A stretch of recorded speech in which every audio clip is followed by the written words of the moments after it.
บ้านเฮาก็ซ้ำบ้านเฮานี่ละนะคุณ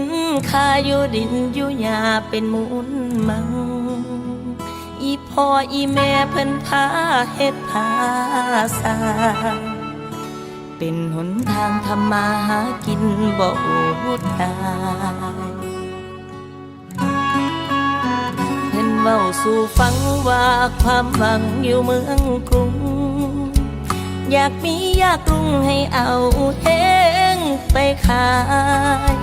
มีอยู่มีกินแต่มันบ่ม่วนหัวใจแข่งขันงานใหญ่ดินรนแทบตายในแต่ละวัน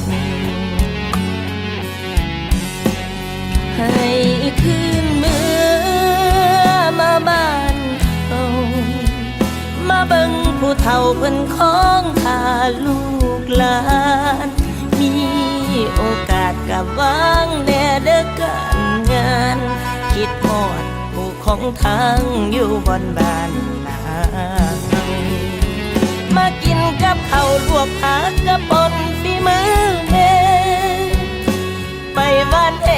อยู่หากินกับอีพ